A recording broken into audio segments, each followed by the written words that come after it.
Pada tahun 2001, Ratna Pramesti hanya ingin pulang ke rumah orang tuanya dan meninggalkan suami yang selama bertahun-tahun mengendalikan hidupnya. Namun, sebelum sempat naik bus menuju Yogyakarta, ia menghilang tanpa jejak. Arman Hidayat, suaminya, mengatakan Ratna pergi bersama lelaki lain. Polisi hampir mempercayainya. Tidak ada jasad, tidak ada saksi, dan semua bukti penting tiba-tiba lenyap. Tetapi Ratna sempat meninggalkan satu pesan pendek di sebuah wartel. Kalau Arman menemukanku lebih dulu, cari mobilnya di jalan lama menuju Tambang Kapur. Hampir setahun kemudian, sebuah kaset misterius tiba di rumah keluarganya. Dari balik suara hujan dan deru mesin, terdengar suara Ratna memohon untuk pulang. Lalu terdengar benturan keras, dan suara Arman berkata, "Kalau kamu mau pulang, seharusnya kamu tidak pernah datang ke gudang." Namun ketika polisi akhirnya membongkar lantai beton sebuah bengkel bus, mereka tidak hanya menemukan Ratna. Di bawah bangunan itu, ada jasad lain yang telah dikubur jauh lebih lama. Siapa korban kedua itu? Apa sebenarnya bisnis gelap Arman? Dan berapa banyak orang yang harus dibungkam agar rahasia itu tidak pernah terbongkar? Pada penghujung tahun 1998, ketika kata reformasi masih terdengar seperti janji yang belum selesai ditepati, Ratna Pramesti bekerja di sebuah warnet kecil di pinggiran Yogyakarta. Warnet itu menempati ruko sempit di antara kios fotokopi dan warung soto. Di dalamnya hanya ada 6 komputer dengan monitor besar, kipas angin yang berdecit, serta sambungan internet yang sering terputus setiap kali hujan turun. Namanya Bintang Timur, nama yang terdengar megah untuk tempat dengan dinding kusam dan kabel-kabel berserakan di bawah meja. Setiap pagi, Ratna datang sebelum pukul 8. Ia menyapu lantai, membersihkan debu dari papan ketik, lalu mencatat waktu masuk para pelanggan di sebuah buku bergaris. Jika jaringan bermasalah, ia harus berjalan dari satu komputer ke komputer lain, sambil menenangkan orang-orang yang mulai kehilangan kesabaran. "Sebentar mas, jaringannya sedang lambat," ucapnya hampir setiap hari. Kadang kata sebentar berarti 5 menit, kadang hampir setengah jam. Ratna berusia 23 tahun. Ia anak kedua dari 4 bersaudara dan satu-satunya yang pernah belajar akuntansi di sebuah akademi swasta. Namun krisis moneter mengubah rencana hidup keluarganya. Pabrik tekstil tempat ayahnya bekerja mengurangi ratusan pegawai. Harga beras, minyak goreng, dan kebutuhan sehari-hari melonjak. Uang kuliah Ratna tidak lagi mampu dibayar. Ia pulang, menyimpan buku-buku pelajarannya dalam kardus, lalu mencari pekerjaan apa saja. Gajinya di warnet tidak besar. Setiap akhir bulan, sebagian besar ia serahkan kepada ibunya. Sisanya disimpan dalam amplop coklat di bawah tumpukan pakaian. Ratna masih berharap dapat kembali kuliah, meskipun ia tidak tahu kapan harapan itu bisa diwujudkan. Pada masa itu, banyak orang hidup dari satu hari ke hari berikutnya. Radio di meja kasir terus menyiarkan berita tentang demonstrasi mahasiswa, harga bahan pokok, pergantian pejabat, dan kerusuhan yang terjadi di beberapa daerah. Poster-poster lama masih menempel di tembok jalan. Namun bagi keluarga Ratna, perubahan terbesar bukanlah pergantian pemerintahan, melainkan pertanyaan sederhana, apakah uang mereka cukup sampai akhir bulan? Ratna jarang mengeluh. Ia terbiasa bangun sebelum azan subuh, membantu ibunya menanak nasi, menyapu halaman, kemudian naik bus kota ke tempat kerja. Rambutnya selalu diikat sederhana. Ia hampir tidak pernah memakai riasan, kecuali saat menghadiri hajatan atau pengajian keluarga.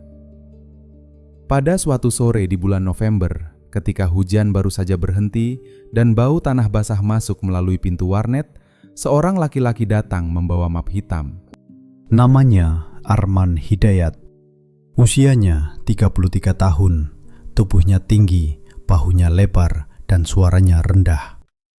Ia mengenakan kemeja coklat muda serta celana kain gelap.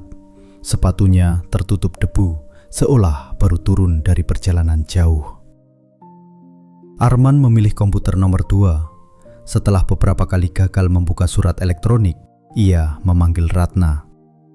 "Mbak, bisa membantu?" Ratna berdiri di sampingnya dan memperhatikan alamat yang tertulis pada secari kertas. "Hurufnya harus sama persis, Pak. Tadi ada spasi di belakangnya." Arman mengangguk sambil tersenyum tipis. "Saya belum terbiasa dengan barang seperti ini." "Banyak orang juga masih belajar," jawab Ratna. 2 hari kemudian, Arman datang lagi. Seminggu setelahnya, ia kembali. Kadang ia hanya mengirim surat singkat kepada seorang rekan di Jakarta. Kadang ia membaca berita atau mencari harga kendaraan bekas. Dari percakapan mereka, Ratna mengetahui bahwa Arman pernah bekerja dalam sebuah kesatuan keamanan yang menjaga fasilitas milik negara. Setelah keadaan politik berubah, ia keluar dan memulai usaha angkutan barang. Ia memiliki 2 mobil bak yang mengangkut beras, minyak goreng, bahan bangunan, dan berbagai kebutuhan dari Semarang ke Yogyakarta. "Sekarang memang baru 2 mobil," katanya. "Tapi kalau usaha lancar, tahun depan saya ingin menambah 1 lagi." Ratna menyukai caranya berbicara tentang masa depan. Arman menyusun rencananya dengan tenang, seolah hidup dapat diatur serapi angka-angka dalam buku kas. Laki-laki itu mulai datang menjelang warnet tutup. Sesekali ia membawa martabak manis, pisang goreng, atau 2 botol teh dingin. Ia tidak pernah bersikap terlalu dekat di depan pelanggan. Ia hanya duduk di dekat meja kasir, bertanya tentang keluarga Ratna, lalu mendengarkan jawabannya dengan penuh perhatian. Ratna yang biasanya berhati-hati mulai merasa nyaman. Pada akhir Desember, Arman menawarkan diri mengantarnya pulang. Hujan baru saja reda dan bus kota semakin jarang lewat.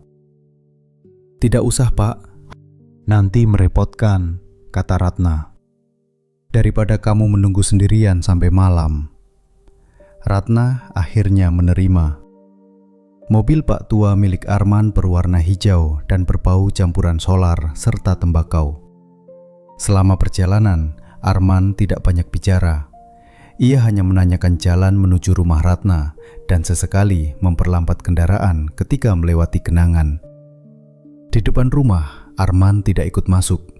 Ia menundukkan kepala dengan sopan ketika Ibu Ratna keluar ke teras. Sejak malam itu, keluarga Ratna mulai mengenal namanya. Ayah Ratna pada awalnya tidak terlalu menyukai hubungan mereka. Arman lebih tua 10 tahun. Pekerjaannya membuatnya sering bepergian dan ia jarang bercerita tentang keluarganya sendiri. Namun Arman tahu bagaimana mengambil hati orang tua. Pada kunjungan berikutnya, ia membawa kopi, gula, dan 1 karung beras. Ia juga membantu memperbaiki pintu dapur yang engselnya rusak. "Saya tidak datang untuk bermain-main, Pak," katanya kepada ayah Ratna. "Saya ingin mengenal Ratna dengan baik." Hubungan mereka berkembang lebih cepat daripada yang diperkirakan Ratna. Dalam waktu 3 bulan, Arman sudah membicarakan pernikahan. Ratna sempat ragu. Ia belum lama mengenal laki-laki itu dan masih ingin kembali kuliah. Akan tetapi, keadaan keluarganya semakin sulit. Adik bungsunya harus masuk sekolah menengah, atap rumah mulai bocor, dan ayahnya belum memperoleh pekerjaan tetap. Arman datang seperti pintu yang terbuka di tengah lorong gelap. Ia berjanji Ratna tetap boleh bekerja.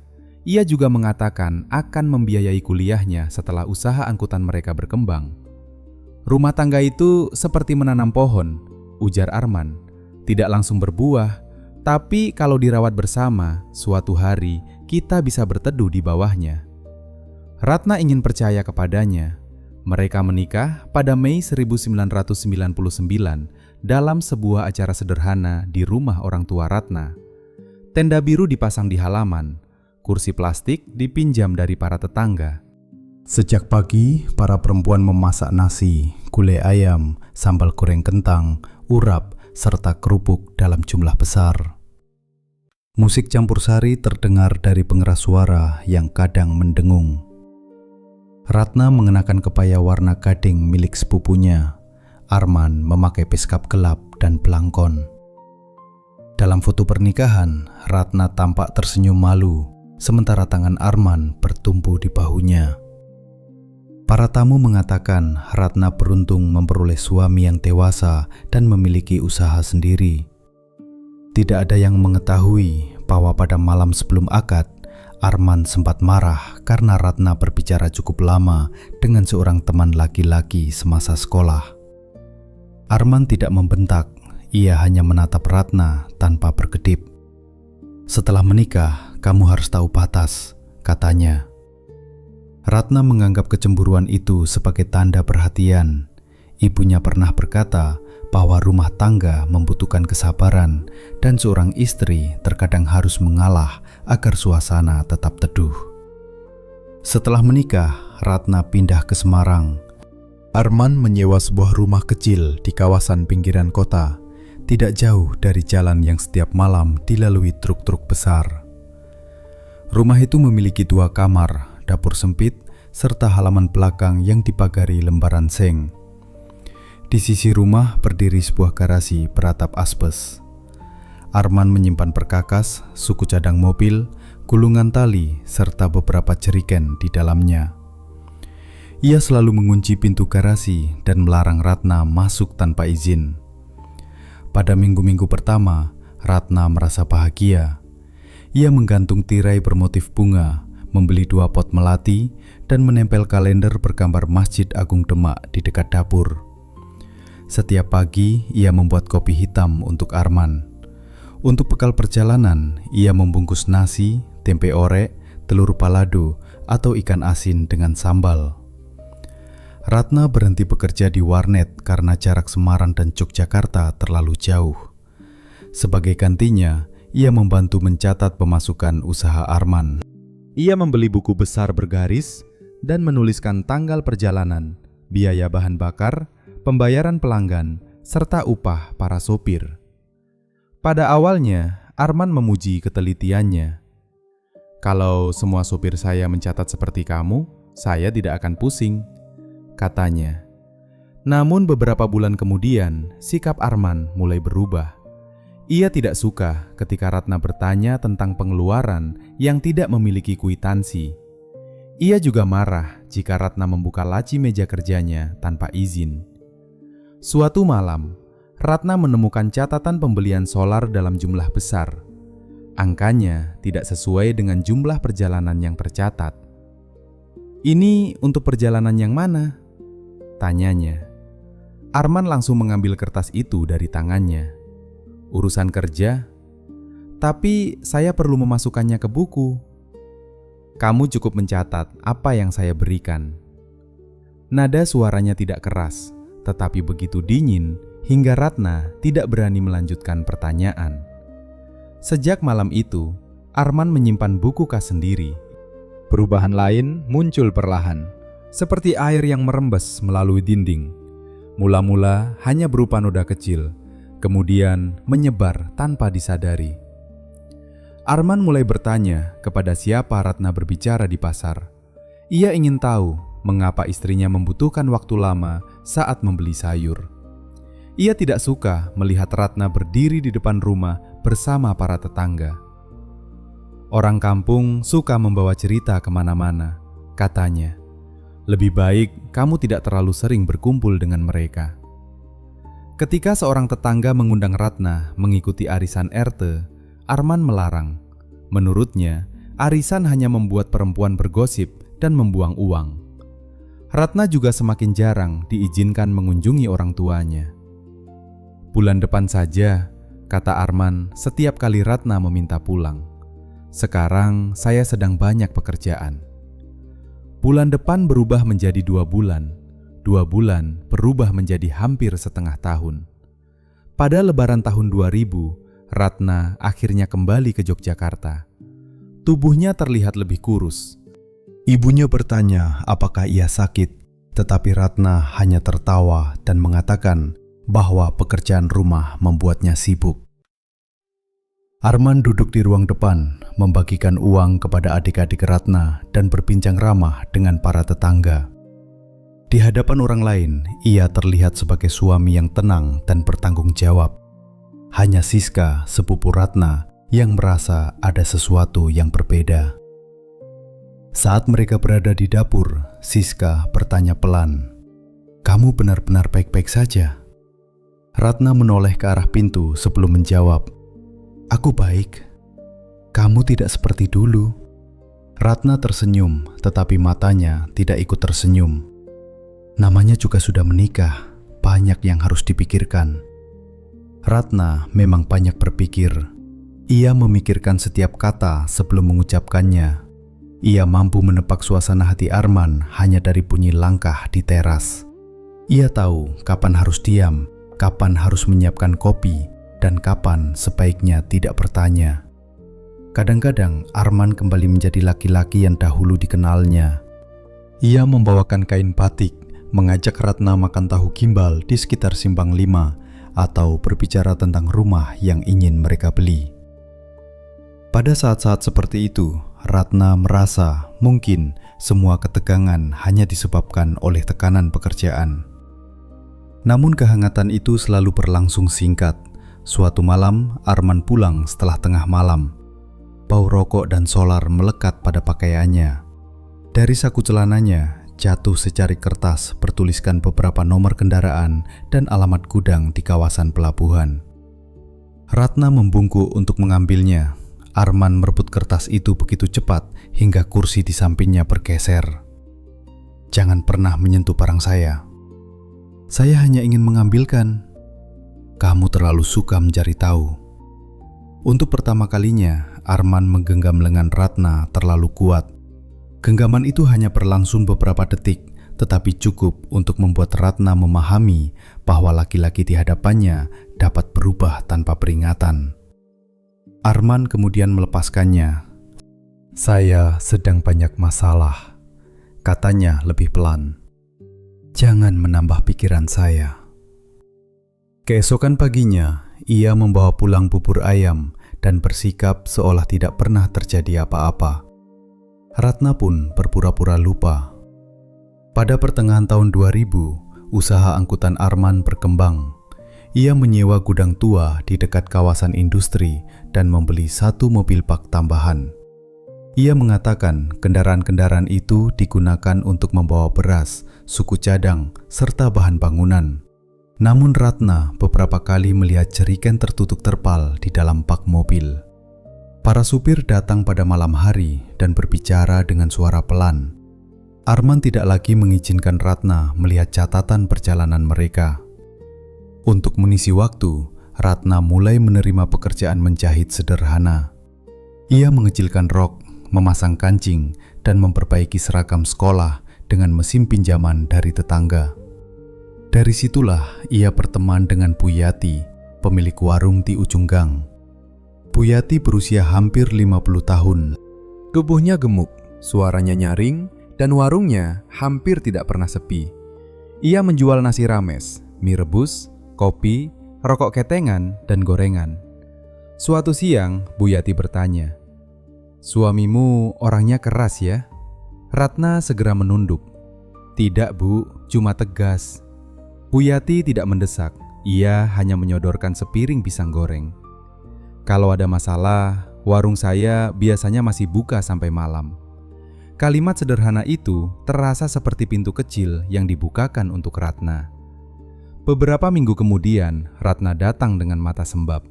Ia bercerita bahwa Arman menemukan uang hasil jahitan yang disimpannya untuk membantu orang tua. Arman mengambil seluruh uang itu. Katanya istri tidak boleh menyembunyikan apapun dari suami, ucap Ratna. Bu Yati menarik napas panjang. "Rumah tangga bukan penjara, Ratna." Ratna menatap meja. "Saya tahu," jawabnya, meskipun sebenarnya ia mulai tidak yakin. Sejak saat itu, Ratna menyimpan beberapa barang secara diam-diam. Salinan surat nikah, kartu identitas, sedikit uang, dan sebuah buku catatan tipis.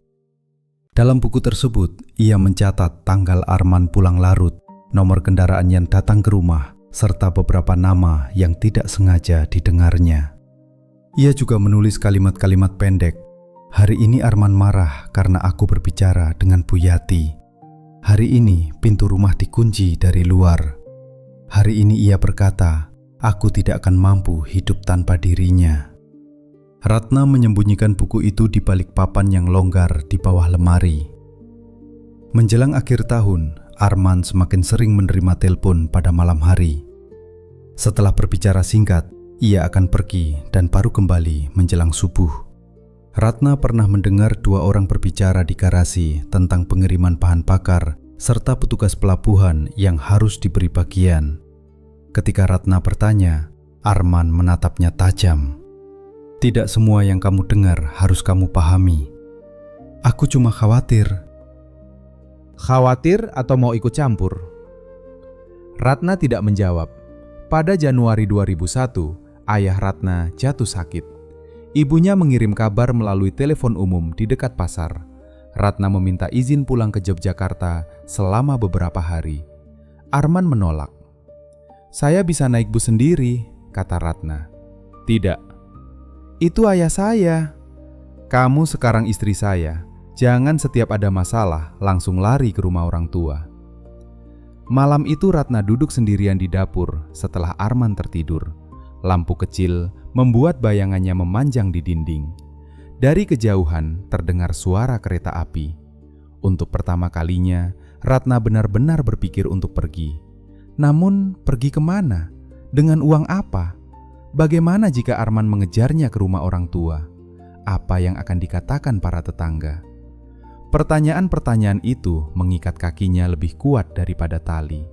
Ratna masih berusaha percaya bahwa kesabaran dapat memperbaiki semuanya.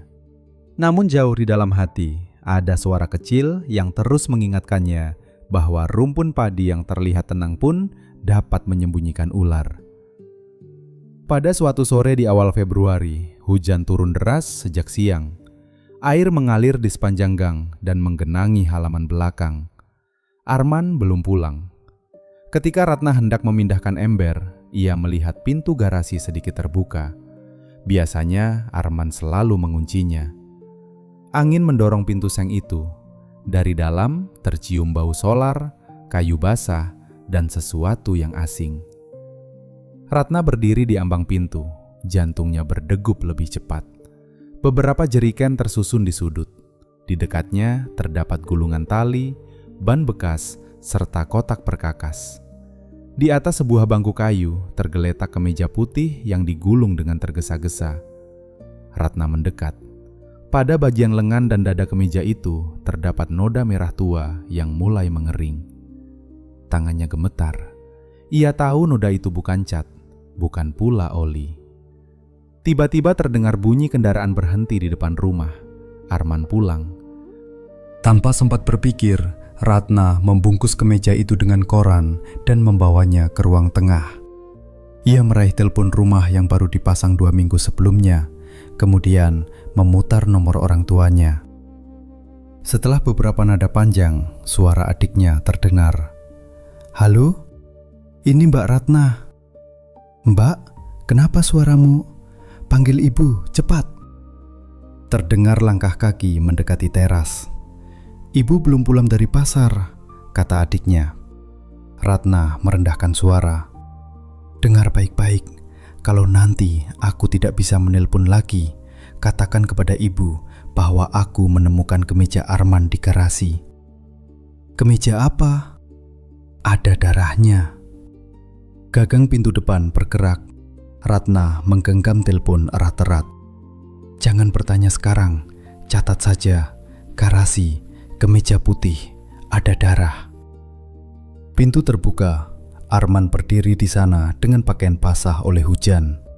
Wajahnya tidak menunjukkan kemarahan ataupun keterkejutan. Tatapannya berpindah dari Ratna menuju bungkusan koran di atas meja, kemudian berhenti pada telepon di tangannya. Sedang bicara dengan siapa? Tanyanya pelan. Ratna tidak menjawab. Arman masuk dan menutup pintu di belakangnya. Pada detik berikutnya, sambungan telepon terputus. Sambungan telepon terputus bukan karena kabelnya rusak. Arman menekan tuas pesawat dengan satu jari, lalu berdiri di samping meja tanpa berkata apa-apa. Hujan di luar memukul atap seng garasi dan kaca jendela seperti segenggam kerikil. "Dengan siapa?" ulang Arman. "Adikku." "Apa yang kamu katakan?" "Ayah sedang sakit. Aku hanya menanyakan keadaannya." Arman memandang bungkusan koran di atas meja. Noda lembab mulai meresap melalui kertas. "Lalu itu apa?" "Aku menemukannya di garasi." Arman membuka koran dan mengangkat meja putih itu. Gerakannya tenang, hampir terlalu tenang. Itu bukan darah manusia. Salah satu sopir membawa daging kambing. Bungkusannya bocor. "Kenapa kemeja ini ada di garasi?" "Karena saya belum sempat mencucinya." "Aku tidak pernah melihatmu memakai kemeja itu." Sekarang kamu menghafal semua pakaian saya. Aku hanya terkejut. Terkejut sampai menelpon keluargamu dan mengatakan macam-macam. Arman mencengkeram bahunya. Ia tidak memukul, tetapi genggamannya cukup kuat untuk membuat napas Ratna tertahan. "Saya bekerja siang malam supaya kamu hidup layak. Balasanmu malah menggeledah barang saya." "Aku tidak menggeledah. Kamu terlalu suka mencari tahu." "Aku takut." Genggaman Arman mengendur. "Kamu takut kepada saya?" Ratna diam. Diamnya menjadi jawaban. Arman membuang kemeja itu, lalu meminta kopi seolah tidak terjadi apa-apa. Saat radio membahas penyelundupan bahan bakar di pelabuhan, ia segera mematikannya. Sebelum tidur, Arman mencabut kabel telepon dari dinding. "Untuk apa?" "Tagihannya terlalu besar. Kita baru memasangnya. Tidak ada yang perlu kamu telepon setiap hari." Kabel itu dibawa ke garasi. Keesokan paginya, Arman meminta maaf dan mengulang penjelasan tentang daging kambing. Namun pintu garasi kini dikembok dengan rantai baru. 3 hari kemudian, sopir bernama Joko datang dengan luka di pelipis dan memar pada rahang. "Pak Arman ada?" "Belum pulang." Joko hendak pergi, tetapi Ratna memanggilnya. "Mas Joko, beberapa hari lalu ada yang membawa daging kambing ke garasi." Joko terlihat bingung. "Daging apa?" Kemeja Pak Arman terkena darah. Wajah Joko berubah. Ia menoleh ke jalan. "Saya tidak tahu, Mbak." "Jadi itu darah siapa?" "Lebih baik Mbak tidak bertanya kepada saya." Ia pergi tergesa-gesa. Malamnya Arman pulang lebih cepat. Joko datang. "Iya, kamu bertanya tentang kemeja." Ratna terdiam. Arman menendang keranjang pakaian hingga isinya berhamburan. "Orang-orang yang bekerja untuk saya bukan temanmu. Jangan bertanya tentang gudang, mobil, atau barang kiriman. Kamu cukup mengurus rumah." 2 hari kemudian, Joko menghilang. Bu Yati mendengar ia naik bus menuju Surabaya dengan membawa tas besar. Bu Yati adalah pemilik warung di ujung gang, tempat orang-orang bertukar kabar dari harga cabai sampai kendaraan siapa yang pulang menjelang subuh. "Suamimu orangnya keras ya?" tanyanya suatu siang. Ratna menunduk. "Tidak, Bu, hanya tegas." Bu Yati melihat bekas kemerahan di bahunya. "Kalau ada masalah, pintu belakang warung saya masih terbuka sampai malam." "Aku tidak apa-apa." Orang yang tidak apa-apa biasanya tidak perlu mengatakannya berkali-kali. Sejak telepon rumah dicabut, Ratna menghubungi keluarganya dari wartel. Ibunya langsung bertanya tentang kemeja. "Tidak apa-apa, Bu, aku salah paham. Itu darah kambing." "Kamu yakin?" "Yakin." "Pulanglah beberapa hari. Nanti kalau pekerjaan Arman tidak terlalu sibuk."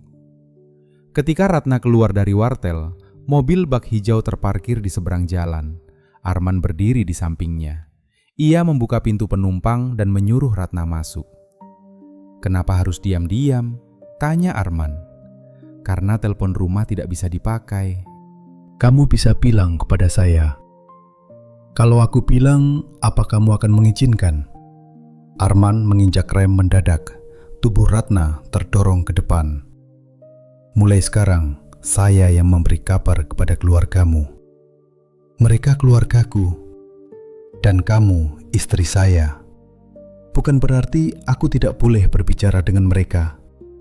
Arman menoleh. Kamu mulai berani membantah. Sesampainya di rumah, ia memeriksa tas Ratna, mengambil uang, kartu identitas, dan surat-surat penting. Untuk disimpan di tempat aman, katanya.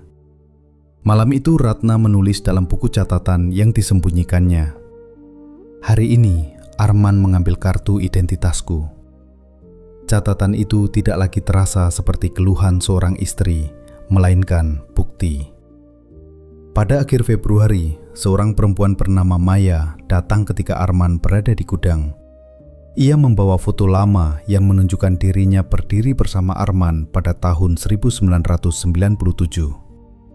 Kami pernah bertunangan, katanya.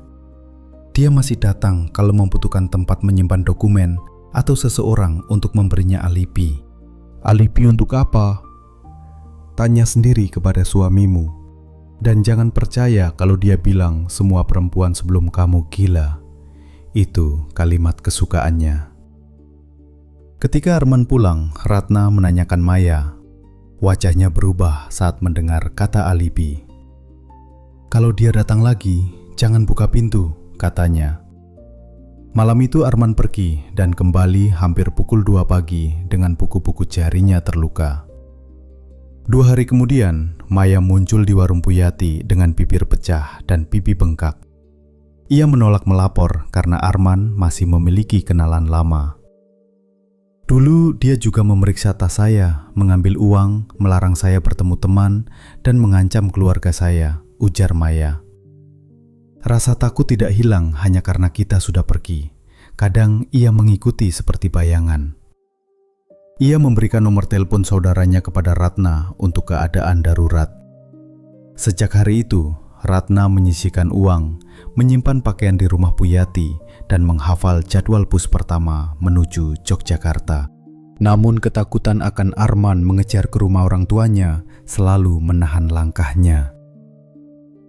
Suatu pagi, Ratna mencoba pergi, tetapi Dedi, anak buah Arman, menunggunya di ujung gang dan menawarkan diri mengantar. Ratna sadar ia sedang diawasi dan kembali ke rumah. Pada awal Maret, Arman membeli telepon genggam bekas. Saat alat itu tertinggal di meja, sebuah pesan muncul di layar. Pengiriman dipindah, jangan lewat Kaligawe, ada pemeriksaan. Arman keluar dan melihat telepon berada di tangan Ratna. Aku tidak membukanya, kata Ratna cepat. Kamu membacanya. Pengiriman apa? Apakah ini soal jerigen di garasi? Arman merampas telepon. Lupakan apa yang kamu lihat. Kamu membawa solar tanpa izin. Arman mendorongnya hingga punggung Ratna membentur lemari. Bingkai foto pernikahan jatuh dan kacanya pecah. Kamu hidup dari uang usaha itu, katanya. Jangan pura-pura paling suci. Ratna memandang foto mereka yang terbelah oleh retakan kaca. Malam itu Ratna mencatat pesan Kaligawe, jerigen, Dedi, Maya, dan dugaan pengiriman solar. Keesokan harinya, ia menitipkan buku itu kepada Puyati. Kamu harus pulang, kata Puyati. Aku akan punyang setelah punya bukti. Bukti tidak berguna kalau kamu tidak selamat. Ratna takut pulang hanya dengan cerita. Di depan orang tua, Arman pandai bersikap sopan dan dapat menuduhnya terlalu mudah curiga. Ratna membutuhkan sesuatu yang tidak dapat dibantah. Kesempatan datang ketika Pak Surono, pelanggan warung, membutuhkan pegawai sementara untuk mencatat keluar masuk barang di perusahaan angkutannya. Puyati merekomendasikan Ratna. Arman semula menolak. Uang saya tidak cukup. Aku hanya ingin bekerja lagi. Aku pernah belajar akuntansi. Ia akhirnya mengizinkan setelah Ratna mengatakan seluruh gajinya boleh diserahkan kepadanya. Perusahaan Pak Surono juga kadang menyewa kendaraan Arman. Pekerja membuat Ratna merasa kembali memiliki nama. Di sana, ia bertemu Bagus Wicaksono, wartawan muda dari surat kabar mingguan. Bagus mencari informasi tentang kelangkaan solar dan dugaan penjualan bahan bakar bersubsidi kepada perusahaan besar. Pada pertemuan kedua, Bagus menunjukkan daftar nomor kendaraan, salah satunya milik Arman. "Bu, mengenal kendaraan ini?" Ratna berpura-pura memeriksa kertas lebih lama. "Kenapa?" "Beberapa kali terlihat keluar dari gudang dekat pelabuhan pada malam hari. Mungkin mengangkut barang?" "Bisa jadi." Bagus menyelipkan kartu nama di bawah buku catatan. "Kalau ibu mendengar sesuatu tentang penjualan solar, hubungi saya. Tidak perlu menyebut nama." Arman menemukan kartu itu saat memeriksa pakaian Ratna. "Siapa Bagus Wicaksono?" "Wartawan yang datang ke kantor. Dia bertanya tentang saya." Ratna terlambat menjawab. Arman merobek kartu itu. "Jangan temui dia lagi. Aku tidak bisa mengatur siapa yang datang. Kalau dia datang, kamu pulang." "Kenapa kamu takut kepada wartawan?" Arman menatapnya lama. "Saya tidak takut. Saya hanya tidak suka istri saya dekat dengan laki-laki pencari masalah." Keesokan harinya, Ratna datang lebih awal. Bagus menunggu di warung seberang jalan. Ratna memberitahunya tentang jeriken, pesan mengenai pemeriksaan di Kaligawe dan gudang Arman. "Apakah ibu punya dokumen?" tanya Bagus. "Belum. Jangan mengambil risiko." Ratna hampir tertawa. Risiko telah tinggal serumah dengannya selama 2 tahun. Ketika mereka berpisah, Ratna melihat mobil bak hijau berhenti di ujung jalan. Arman duduk di balik kemudi. Ia tidak turun, ia hanya menatap Ratna dan Bagus. Malam itu, Arman tidak bertanya apapun. Ia hanya duduk sambil membersihkan kuku dengan ujung pisau kecil. Menjelang tidur, ia berkata, "Besok kamu tidak perlu bekerja lagi." "Kenapa?" "Pak Surono sudah punya pegawai." "Itu tidak benar." "Mulai besok kamu di rumah. Aku akan bicara sendiri dengan Pak Surono." Arman tersenyum tipis. "Kamu tidak akan kemana-mana." Pagi berikutnya, pintu depan dikunci dari luar. Jendela belakang telah dipasangi kawat tambahan. Ratna baru menyadari Arman membawa semua kunci. Hampir 2 jam kemudian, Bu Yati datang dan melihat Ratna dari balik jendela. "Arman menguncimu?" Ratna mengangguk. Sebelum Bu Yati sempat mencari bantuan, suara mobil terdengar. Ia segera kembali ke warung. Arman membuka pintu. "Kamu mengurungku," kata Ratna. "Saya melindungimu dari keputusan bodoh. Aku bukan barang. Aku mau pulang ke rumah orang tuaku." Arman berhenti. "Ulangi." "Aku mau pulang." Ia mengangguk perlahan. "Baik, kita bicarakan malam ini." Arman mengambil map hitam dari laci lalu pergi. Kali ini pintu tidak dikunci. Ratna menyeberang ke warung. Bu Yati sudah menyiapkan tas kecil dan menyuruhnya pergi, tetapi Ratna bersikeras membutuhkan bukti untuk polisi. "Aku akan ke gudang, hanya beberapa menit." "Jangan kembali ke tempat itu," kata Bu Yati.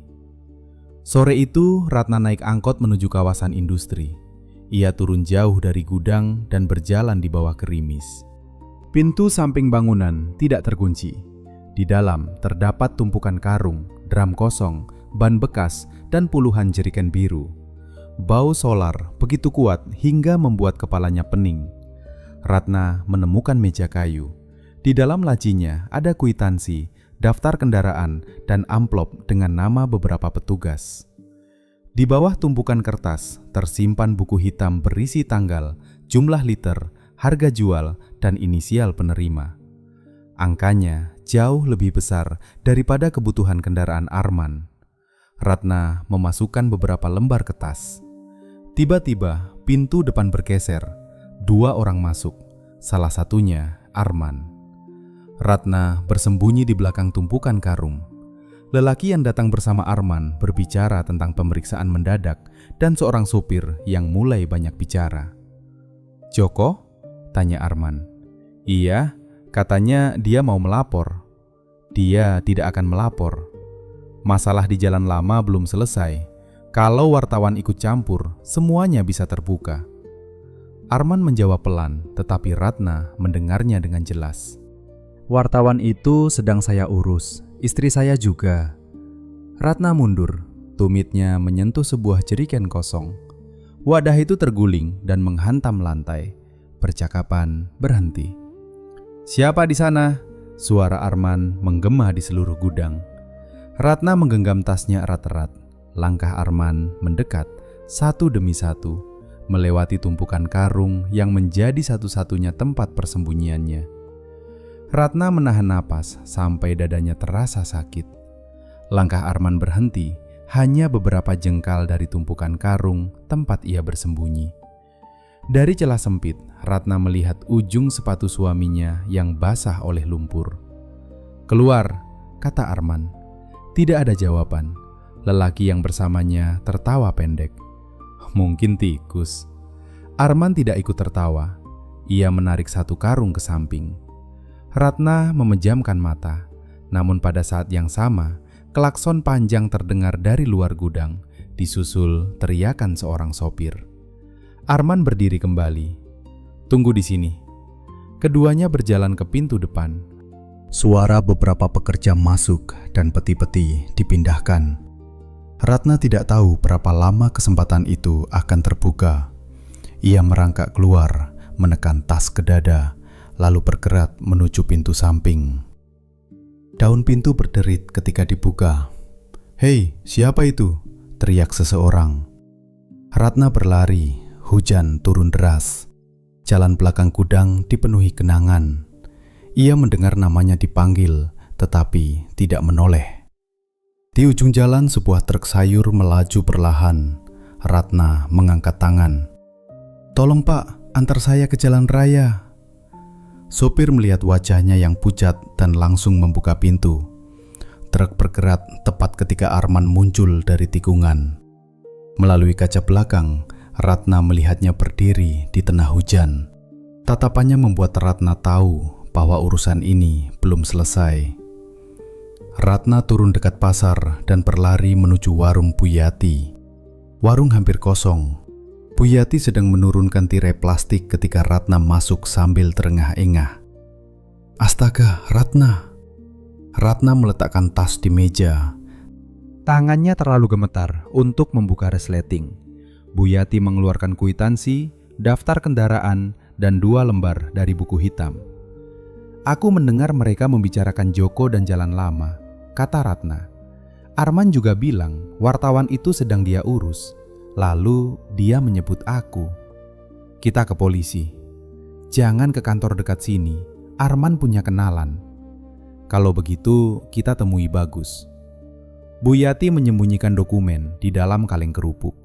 Anak lelakinya mengantar Ratna ke kantor surat kabar, tetapi Bagus sedang liputan di Kendal. Ratna meninggalkan pesan agar ia datang ke warung secepat mungkin. Menjelang maghrib, Ratna duduk di ruang belakang warung dengan pakaian pinjaman. Setiap suara kendaraan membuat tubuhnya menegang. Justru karena Arman belum muncul, rasa takutnya semakin besar.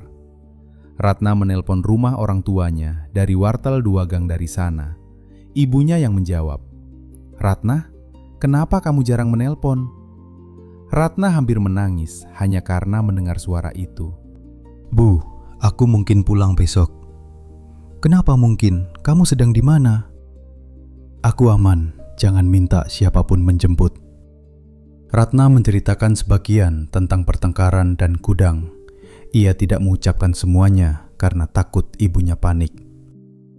"Pulang malam ini," kata ibunya. "Bus terakhir sudah berangkat." Di belakang terdengar suara ayahnya bertanya. "Bapakmu bilang jangan kembali ke rumah Arman," ujar ibunya. "Apapun yang terjadi, pulanglah." "Iya, Bu." Satu lagi, sejak kecil kamu selalu menyimpan masalah sendiri. Kali ini jangan. Untuk pertama kalinya, keluarganya mengetahui bahwa pernikahannya tidak baik-baik saja.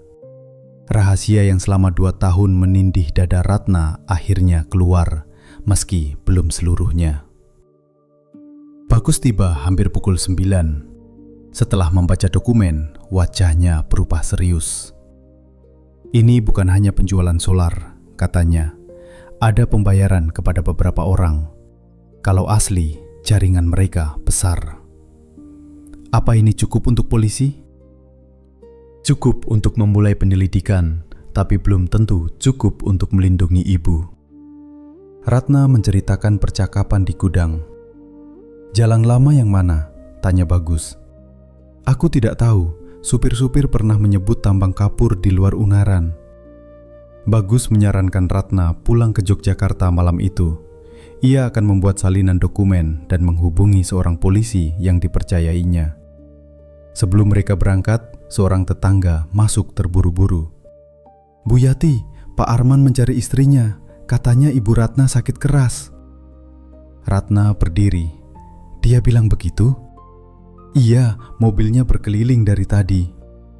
Bagus menyahan Ratna. Jangan keluar, dia sedang memancing ibu. Beberapa menit kemudian, listrik padam. Rumah-rumah di sepanjang gang ikut gelap. Hanya lampu minyak di dapur yang menyala. Lalu terdengar ketukan. Bu Yati, suara Arman. Ratna berdiri kaku di balik pintu kamar. Saya tahu Ratna ada di sini. Tidak ada, jawab Bu Yati. Saya hanya mau bicara. Bicara besok.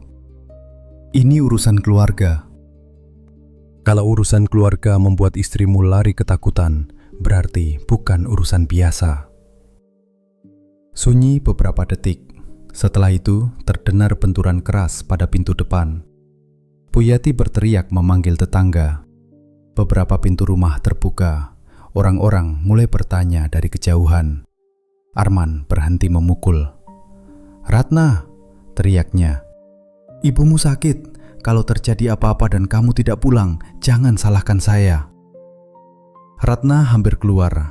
Bagaimanapun juga, Arman tahu ayahnya sedang lemah. Namun Bagus masuk melalui pintu belakang setelah menelpon rumah orang tua Ratna dari wartel lain. Tidak ada yang sakit mendadak, bisiknya. Dia berbohong. Di depan, suara Arman berubah lembut.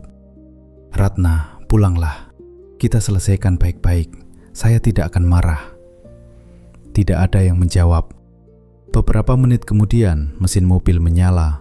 Tetapi dari atap, anak Bu Yati melihat mobil bak hijau masih terparkir di ujung gang tanpa lampu. Mereka membatalkan perjalanan malam itu. Ratna tidur di lantai kamar belakang. Bu Yati duduk dekat pintu sambil memegang tongkat bambu. Bagus pulang untuk mengambil kamera dan menyalin dokumen. Besok pagi saya datang bersama Pak Dharma, katanya. Jangan keluar sebelum kami tiba. Menjelang subuh, hujan berhenti. Suara ayam dan motor penjual sayur mulai terdengar. Mobil Arman sudah tidak ada. Pukul 6, Ratna memutuskan kembali ke rumah hanya untuk mengambil buku catatan yang disembunyikan di bawah lemari. Jangan, kata Bu Yati. Buku itu mencatat semuanya. Kalau Arman menemukannya, dia akan menghancurkannya. Kita tunggu polisi. Rumah hanya 5 menit. Akhirnya, Ratna pergi ditemani Wawan, anak Bu Yati. Dari kejauhan, rumah terlihat sepi. Wawan menunggu di luar sambil menjaga sepeda motor. Ratna masuk memakai kunci cadangan. Ruang tengah berantakan. Laci terbuka, pakaian berserakan, dan bingkai foto pernikahan masih tergeletak di lantai. Papan di bawah lemari telah dicungkil. Buku catatan hilang. Surat nikah dan kartu identitasnya juga tidak ada. Dari garasi terdengar benda logam jatuh. Ratna membeku. Wawan? Panggilnya. Tidak ada jawaban. Ia berjalan perlahan ke dapur. Pintu belakang terbuka sedikit. Di lantai terdapat jejak sepatu basah. Arman muncul dari balik pintu sambil mengangkat buku catatan tipis. "Kamu mencari ini? Berikan." Arman membuka beberapa halaman. "Kamu mencatat semua yang saya lakukan, seperti polisi." "Aku hanya melindungi diri." "Dari suamimu sendiri?" "Dari orang yang mengurungku dan mengancamku." Arman tersenyum tanpa kehangatan. "Kamu pikir wartawan itu akan menyelamatkanmu?" Bagus sudah punya dokumen. Ketenangan Arman langsung retak. "Dokumen apa?" Ratna menyadari kesalahannya. Arman melangkah maju. "Apa yang kamu ambil dari gudang?" Ratna berbalik hendak lari, tetapi Arman menangkap lengannya. Ratna menjerit memanggil Wawan. "Dia sudah pulang," kata Arman. "Saya bilang kamu ingin bicara dengan saya sendiri." Ratna menendang meja hingga vas bunga jatuh. Pecahannya berserakan. Arman menutup pintu depan, tetapi Ratna berhasil meraih gagang dan berteriak keluar. Buyati yang diam-diam mengikuti dari kejauhan mendengar suara itu. Ia berlari sambil memanggil tetangga. Arman melepaskan Ratna saat suara orang-orang mendekat. Wajahnya kembali tenang. "Ada apa?" tanya Buyati dari teras. Ratna membuka pintu. "Aku mau pergi." Arman berdiri di belakangnya. "Silakan, saya tidak pernah melarang." Di hadapan para tetangga, Arman bahkan memasukkan beberapa pakaian Ratna ke dalam tas. Ia mengembalikan buku catatan setelah merobek beberapa halaman. "Kamu boleh pulang," katanya, "tapi jangan menyesal." Saat meninggalkan rumah, Ratna melihat mobil bak hijau terparkir di seberang jalan. Dedi duduk di dalamnya sambil merokok. Pak Dharma tiba di warung menjelang pukul 8 bersama Bagus. Ia membaca dokumen dan mendengarkan kesaksian Ratna. "Kita bisa membuat laporan tentang pengurungan dan ancaman," katanya. Untuk pengiriman solar, saya perlu memeriksa keaslian catatan ini. Apakah Arman akan ditangkap? Tanya Buyati. Belum, bukti harus diperiksa. Kalau dia datang lagi? Pak Dharma memberikan nomor kantor dan menyarankan Ratna meninggalkan kota hari itu juga. Bagus mengantar Ratna ke terminal. Agar sulit diikuti, Ratna akan naik bus menuju Solo, kemudian berganti kendaraan ke Yogyakarta. Sebelum naik, Ratna menyerahkan salinan dokumen kepada Bagus. Kalau sesuatu terjadi padaku, jangan biarkan cerita ini hilang. Tidak akan. Ada satu hal lagi, jalan lama itu mungkin menuju Tampang Kapur. Bus berangkat pukul 10:15. Ratna duduk dekat jendela dan memeluk tasnya. Untuk pertama kalinya dalam 2 tahun, jarak antara dirinya dan Arman bertambah setiap menit. 1 jam kemudian, bus berhenti karena pohon tumbang. Kendaraan mengantre panjang. Ratna melihat mobil bak hijau berhenti 3 kendaraan di belakang bus. Dedi mengemudi, Arman duduk di sampingnya. Ratna segera berdiri dan meminta supir membuka pintu. "Tidak bisa, Mbak, jalannya sempit. Ada orang mengejar saya." Beberapa penumpang menoleh. Supir akhirnya membuka pintu depan. Ratna turun dan berlari di antara kendaraan. Arman juga turun. Di jalur berlawanan, sebuah minibus menuju Salatiga berhenti menaikkan penumpang. Ratna menyeberang, hampir terserempet sepeda motor, lalu naik. Minibus bergerak sebelum Arman mencapainya. Ratna turun di pasar kecil dan menelpon Buyati dari wartel. Ia berkata akan pulang lewat Magelang. "Itu lebih aman," kata Buyati. "Telepon lagi setelah sampai." Itulah komunikasi terakhir Ratna dengan keluarganya. Malam itu, ia tidak tiba di Yogyakarta. Keesokan paginya, ibunya menelpon Buyati. Bagus memeriksa terminal, wartel, dan jalur bus. Tidak ada yang melihat Ratna setelah ia meninggalkan pasar kecil tersebut. Arman datang ke rumah orang tua Ratna pada sore hari.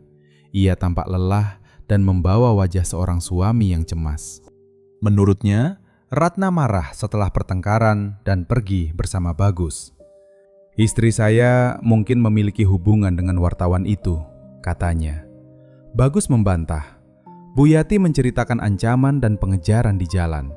Namun Arman menunjukkan 2 surat yang katanya ditulis Ratna. Dalam surat itu, Ratna menyatakan ingin meninggalkan pernikahan dan pergi ke Jakarta. Tulisan tangannya tampak mirip. Ibunya tidak percaya. Ratna tidak akan pergi tanpa menghubungi kami. Arman menunduk. Saya juga tidak mengerti.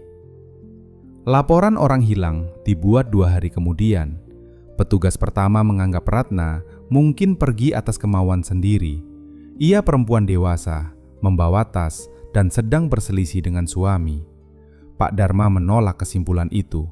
Ia meminta rumah, gudang, dan kendaraan Arman diperiksa. Namun sebelum izin keluar, gudang telah dikosongkan. Jerigen, buku hitam, dan catatan pengiriman lenyap. Rumah Arman juga terlihat terlalu bersih. Pecahan vas dibuang, lantai dipel, kasur diganti. Arman mengaku bersama Dedi sepanjang hari ketika Ratna menghilang. Dedi membenarkan.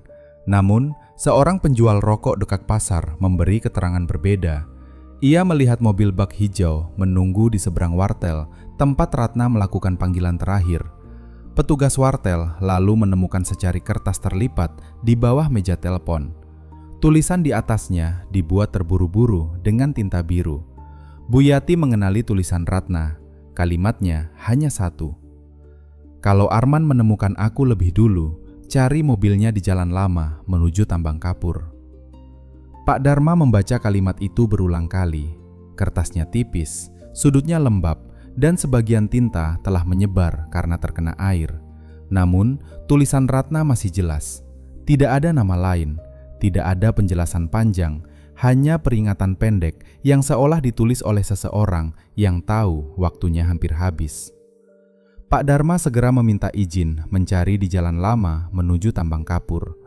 Permintaan itu sempat ditolak karena belum ada bukti bahwa Ratna menjadi korban kejahatan. Dia bisa saja pergi sendiri, kata atasannya. Pak Dharma meletakkan pesan Ratna di meja. Orang yang ingin menghilang tidak menulis bahwa dirinya sedang diburu. Pencarian akhirnya disetujui.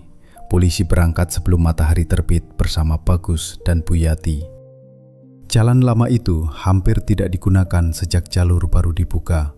Aspalnya pecah, semak tumbuh sampai ke bahu jalan, dan beberapa bagian tertutup lumpur. Di satu sisi terbentang kebun singkong. Di sisi lain, tanah menurun menuju bekas tambang kapur yang telah lama ditinggalkan. Hujan semalam membuat jejak kendaraan sulit dibaca. Polisi memeriksa parit, semak, dan bangunan kosong. Menjelang siang, mereka menemukan bekas ban menuju tambang serta sisa api yang bercampur kain terbakar. Di antara arang, Bagus melihat kancing putih. Itu seperti kancing blus Ratna, kata Bu Yati. Benda-benda itu diamankan, tetapi tidak ada darah, tubuh, atau peran pribadi yang dapat memastikan Ratna pernah berada di sana. Ketika rombongan kembali, Arman sudah menunggu di kantor polisi. Ia datang bersama seorang pengacara dari Semarang dan membawa Dedi sebagai saksi. Arman mengatakan ia mendengar polisi mencari istrinya di tambang dan ingin membantu. Saya juga ingin Ratna ditemukan, katanya.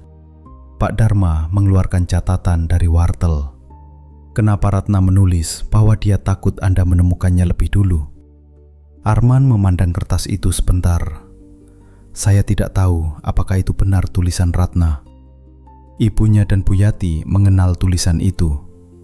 Ratna sedang marah, dia bisa menulis apa saja. Apakah Anda mengejar busnya? Saya mencari istri saya. Kenapa? Karena saya khawatir. Dedi mengemudikan mobil Anda. Iya. Kenapa Anda tidak mengatakannya sejak awal? Arman tidak menjawab langsung. Pengacaranya menyela dan mengatakan kliennya tidak wajib menjawab pertanyaan yang bersifat menuduh. Pak Dharma lalu menanyakan jalan lama dan gudang. Arman mengaku beberapa kali melewati kawasan tambang untuk menghindari kemacetan. Mengenai kain terbakar, ia mengatakan banyak orang membuang sampah di sana. Dedi membenarkan cerita Arman, tetapi waktu dan rute yang mereka sebutkan berbeda. Keterangan itu dicatat, namun belum cukup untuk menahan keduanya. Pada malam yang sama, gudang Arman terbakar. Api muncul setelah pukul 11 dan menjalar cepat karena di dalam masih terdapat sisa bahan bakar. Petugas pemadam membutuhkan hampir 2 jam untuk mengendalikan kobaran. Ketika Pak Dharma tiba, atap gudang telah runtuh dan sebagian besar dokumen menjadi abu. Arman berdiri di seberang jalan dengan wajah muram. "Musibah," katanya. "Mungkin korsleting." Seorang petugas pemadam menemukan bau minyak tanah di 2 titik berbeda. Dugaan pembakaran sengaja dicatat, tetapi sekali lagi tidak ada saksi. Bagus menulis tentang kebakaran itu. Berita tersebut membuat kasus Ratna dibicarakan dan fotonya dipasang di warung, terminal, serta kantor desa. Namun sebagian orang justru menuduhnya pergi bersama kekasih atau mencampuri urusan suami. Bu Yati hampir berkelahi dengan seorang pelanggan yang menyebut Ratna perempuan tidak tahu diri. "Dia bukan barang milik suaminya," kata Bu Yati. "Dia manusia." Arman membangun citra sebagai suami yang ditinggalkan. Ia ikut mencari Ratna, menyumbang ke masjid, dan menyebarkan tuduhan bahwa Bagus memiliki hubungan khusus dengannya.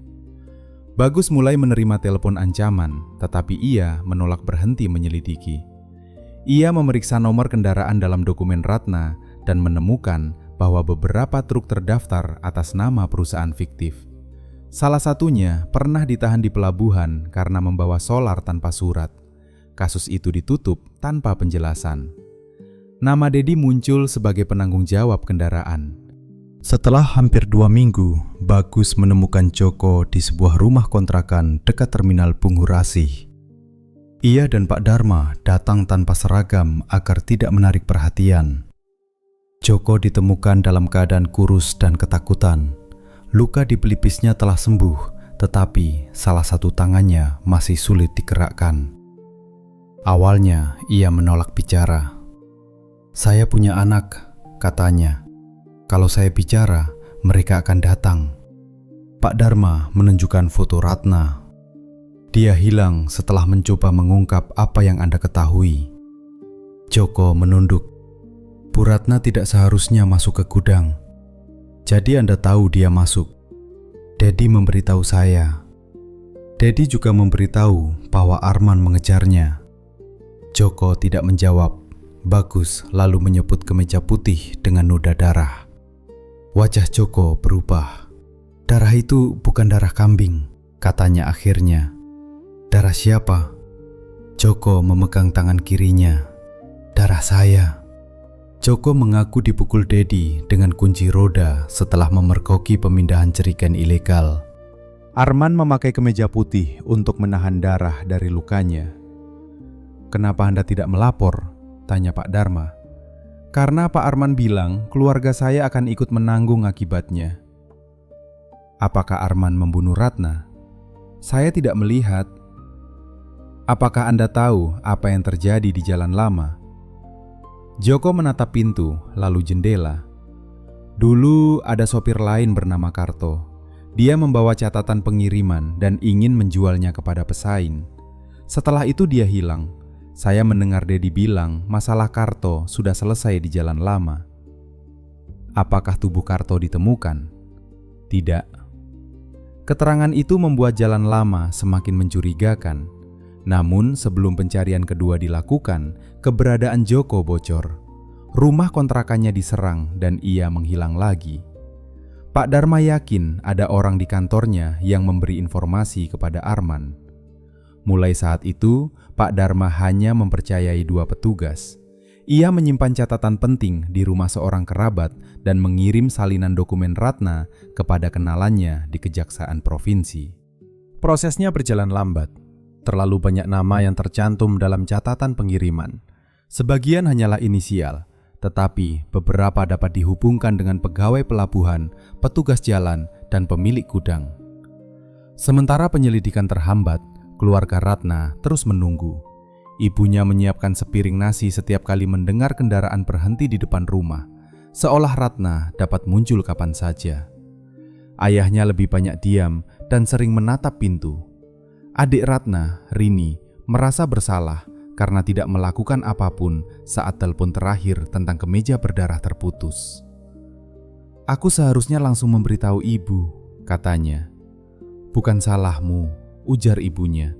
Tapi Mbak Ratna meminta aku mencatat.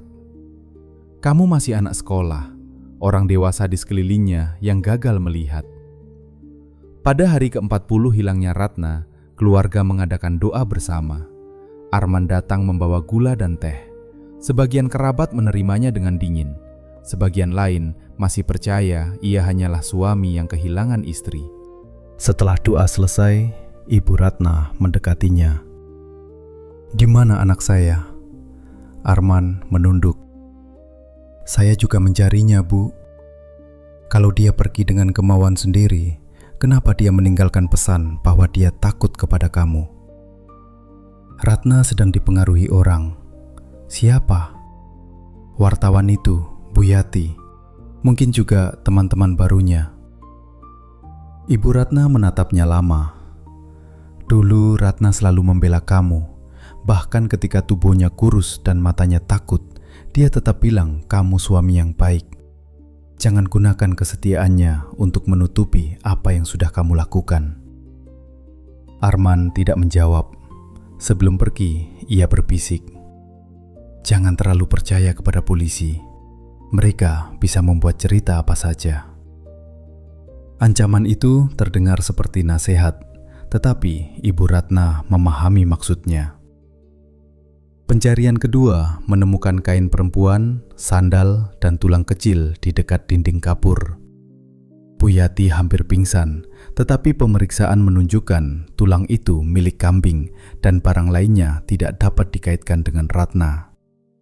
Harapan keluarga runtuh lagi. Pak Dharma kemudian memeriksa catatan telepon umum. Panggilan terakhir Ratna memang dilakukan dari wartel dekat pasar. Setelah itu tidak ada lagi panggilan yang dapat dikaitkan dengannya. Ia juga mendatangi terminal dan jalur menuju Magelang. Seorang pedagang buah mengingat perempuan mirip Ratna berdiri di tepi jalan bersama seorang laki-laki bertopi. Namun ia tidak yakin karena hari sudah mulai gelap. Pengemudi ojek memberikan keterangan yang lebih penting. Ia melihat mobil bak hijau menuju jalan lama setelah maghrib pada hari Ratna hilang. Kendaraan itu melaju cepat dan lampu belakang kirinya mati. Mobil Arman memang memiliki lampu belakang kiri yang rusak. Pak Dharma mengajukan permintaan penyitaan kendaraan. Ketika polisi datang, mobil itu sudah dijual kepada pedagang besi tua di Kudus. "Mesinnya rusak," kata Arman. Mobil ditemukan dalam keadaan sebagian dibongkar. Bak belakang telah dicat ulang. Lantainya diganti dengan papan baru. Potongan papan lama tidak diketahui keberadaannya. Di bawah kursi ditemukan satu helai rambut panjang. Sampel rambut dikirim ke Jakarta, tetapi hasilnya hanya memastikan rambut itu berasal dari perempuan. Identitasnya tidak dapat diketahui. Arman tetap bebas. Bagus mencoba mencari Karto, sopir yang disebut Joko. Ia mendatangi keluarga Karto di sebuah desa dekat Demak.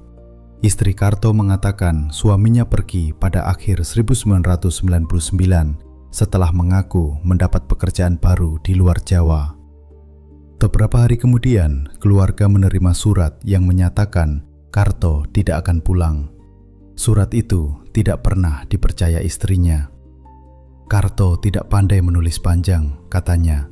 Bahasa di surat itu bukan bahasanya. Bagus meminta melihat surat tersebut. Tulisan tangannya berbeda dengan surat yang disebut berasal dari Ratna, tetapi susunan kalimatnya serupa. Keduanya memakai ungkapan yang sama. Jangan mencari saya karena saya ingin memulai kehidupan baru. Bagus memperlihatkan temuannya kepada Pak Dharma. 2 orang hilang setelah berhubungan dengan usaha Arman, katanya. Keduanya meninggalkan surat dengan kalimat hampir sama. Pak Dharma setuju bahwa itu mencurigakan, tetapi tanpa tubuh atau saksi langsung, mereka tetap tidak memiliki bukti pembunuhan. Beberapa bulan kemudian, berita tentang Ratna makin jarang dimuat. Pak Dharma dipindahkan ke bagian administrasi, sedangkan surat kabar Bagus mendapat tekanan agar berhenti membahas penyelundupan. Arman menutup usahanya dan pindah ke Pekalongan. Hanya Buyati yang masih menyimpan salinan dokumen Ratna dengan hati-hati. Maya juga menghilang dari Semarang. Rumah kontrakannya kosong. Tetangga mengatakan ia pindah setelah dua laki-laki beberapa kali datang mencarinya. Bagus sempat takut Maya mengalami nasib yang sama. Namun pada akhir tahun, ia menerima kartu pos tanpa alamat pengirim. Tulisan singkat di belakangnya hanya menyatakan bahwa Maya masih hidup dan belum berani kembali. Kartu itu disimpan bersama dokumen Ratna. Tahun 2002 datang tanpa jawaban. Hampir setahun setelah Ratna menghilang, sebuah paket kecil dikirim ke rumah orang tuanya. Tidak ada nama pengirim. Cap posnya berasal dari Semarang. Di dalamnya terdapat kaset pita berwarna hitam dan selembar kertas tanpa tulisan.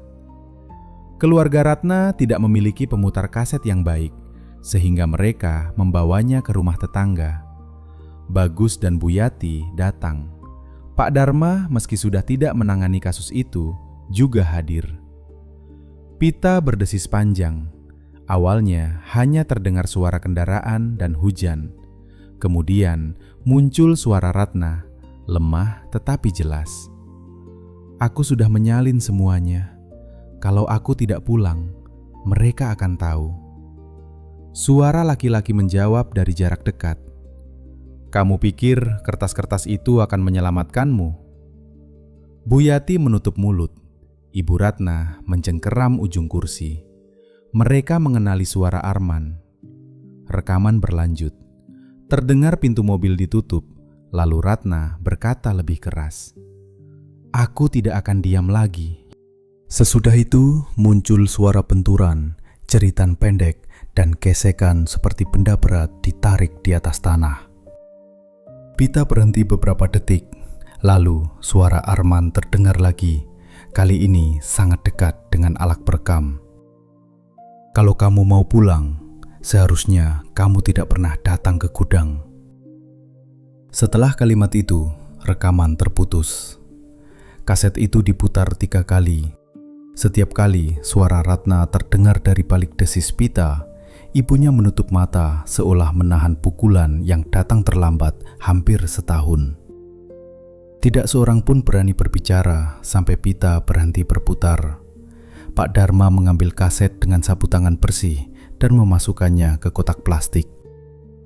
Mulai sekarang, tidak ada yang menyentuh ini. Kita harus membuktikan rekaman ini asli. Suara itu Arman, kata Buyati. Saya juga mengenalnya, ujar Bagus. Tapi pengadilan tidak cukup dengan keyakinan kita. Ibu Ratna menatap Pak Dharma. Kalau ini belum cukup, apalagi yang mereka tunggu? Kaset dikirim ke laboratorium kepolisian di Jakarta melalui jalur yang tidak melibatkan kantor lama Pak Dharma. Salinan dibuat lebih dulu dan disimpan di beberapa tempat. Hasil pemeriksaan awal menunjukkan pita itu bukan hasil potongan sederhana. Suara hujan, kendaraan, dan percakapan berada dalam satu rangkaian waktu. Pertanyaan terbesar tetap belum terjawab. Siapa yang merekam dan siapa yang mengirimkannya? Buyati teringat Ratna pernah memiliki perekam kecil untuk merekam pelajaran dari radio. Keluarganya menemukan buku petunjuk alat itu di antara buku kuliah lama, tetapi perekamnya tidak ada. Dia membawanya setelah menikah, kata Rini. Mbak Ratna pernah bilang ingin merekam catatan usaha supaya tidak lupa. 6 hari kemudian, Bagus menerima telepon di kantor surat kabar. Kasetnya sudah sampai, tanya suara perempuan. Maya? Jangan sebut nama lewat telepon, datang besok siang ke gereja tua dekat kota lama, sendirian. Sambungan terputus. Maya menunggu di bawah pohon besar di halaman gereja. Rambutnya dipotong pendek dan tubuhnya jauh lebih kurus. Pak Dharma mengawasi dari warung kopi di seberang. Kaulah yang mengirim kaset, tanya Bagus. Maya mengangguk. Beberapa hari setelah Ratna hilang, Arman datang ke tempat tinggalnya dalam keadaan mabuk sambil membawa tas perempuan berwarna coklat. Ia mengatakan tas itu ditemukan Dedi di dalam mobil. Maya pernah melihat Ratna membawa tas serupa. Saat Arman masuk ke kamar mandi, Maya membuka tas tersebut. Isinya sudah diacak. Tidak ada uang atau kartu identitas, hanya sapu tangan, sisir patah, kotak bedak, dan perekam kecil dengan kaset di dalamnya. "Aku mengambil kasetnya dan menggantinya dengan yang kosong," ujar Maya. "Kenapa tidak langsung menyerahkannya kepada polisi?" Maya menunduk. "Karena aku takut." Setelah mendengarkan rekaman, Maya tahu Ratna tidak pergi. Namun Arman beberapa kali datang dan bertanya apakah ia menemukan sesuatu di tas. Dua laki-laki kemudian mulai mengawasi rumahnya. Maya pindah ke rumah saudara dan berganti tempat tinggal berkali-kali. Aku baru berani mengirimnya setelah mendengar kasus Ratna hampir dilupakan. Pak Dharma bergabung dengan mereka. Ia menjelaskan bahwa kesaksian Maya sangat penting. Tanpa pengakuan atau petunjuk lokasi tubuh Ratna, Arman masih dapat menyangkal suara dalam kaset. Maya mengeluarkan buku alamat tipis. Di beberapa halaman ada tanggal dan catatan pendek. Arman masih menghubungiku. Kadang dia datang kalau sedang mabuk. Dia pikir aku satu-satunya orang yang tidak akan mengkhianatinya. "Apakah dia pernah bicara tentang Ratna?" tanya Pak Dharma. "Tidak langsung, tapi dia sering menyebut malam di Jalan Lama." Pak Dharma meminta Maya membantu merekam percakapan baru. Maya menolak pada awalnya. Ia tidak ingin berada dekat Arman lagi. Namun sebelum pergi, ia berkata, "Kalau aku diam, Ratna akan tetap dianggap perempuan yang lari dari suaminya." Akhirnya ia setuju dengan syarat keluarganya dipindahkan sementara. Bagus berjanji tidak menulis apapun sampai operasi selesai. Maya menelpon Arman dan mengatakan sedang berada di Semarang serta membutuhkan uang. Mereka bertemu di rumah makan kecil. Perekam disembunyikan di tas, sedangkan Pak Dharma dan dua petugas berpakaian biasa duduk beberapa meja jauhnya. Arman datang dengan kemeja putih. Ia tampak lebih gemuk, tetapi tatapannya masih sama. "Aku sering bermimpi tentang Ratna," kata Maya. Tangan Arman berhenti di atas cangkir. "Kenapa membicarakan dia?" "Karena kau datang membawa tasnya malam itu." "Itu bukan tas Ratna." "Aku melihat fotonya di koran. Banyak tas seperti itu." Maya menurunkan suara. "Aku menemukan perekam di dalamnya." Wajah Arman berubah sesaat. "Di mana barang itu?" "Aman. Berikan kepada saya." "Kalau Ratna memang pergi, apa yang kau takutkan?" Arman mengeluarkan beberapa lembar uang. "Pulanglah. Jangan cari sesuatu yang tidak perlu kau ketahui." Percakapan pertama tidak menghasilkan pengakuan. Namun ketakutannya terhadap perekam menunjukkan bahwa ia tahu benda itu ada. Setelah itu Arman menelpon Maya hampir setiap malam.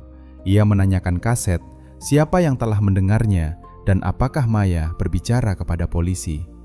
Maya selalu menjawab samar. Pada panggilan kelima, Arman meminta bertemu di tempat sepi. Maya memilih rumah kosong milik sepupunya di pinggir Semarang. Polisi memasang alat perekam di ruang tengah. Dua petugas bersembunyi di kamar belakang, sedangkan Pak Dharma menunggu tidak jauh dari rumah. Arman tiba menjelang malam. Ia memeriksa jalan sebelum masuk. "Aku tidak suka tempat ini," katanya. "Kau yang meminta tempat sepi." Maya menyajikan kopi, tangannya gemetar. "Kau takut?" tanya Arman. "Seharusnya aku takut. Kalau kau tidak melakukan sesuatu yang bodoh, tidak." Maya duduk di hadapannya. Aku mendengarkan kaset itu sampai selesai. Arman menatapnya. "Apa yang kau dengar?"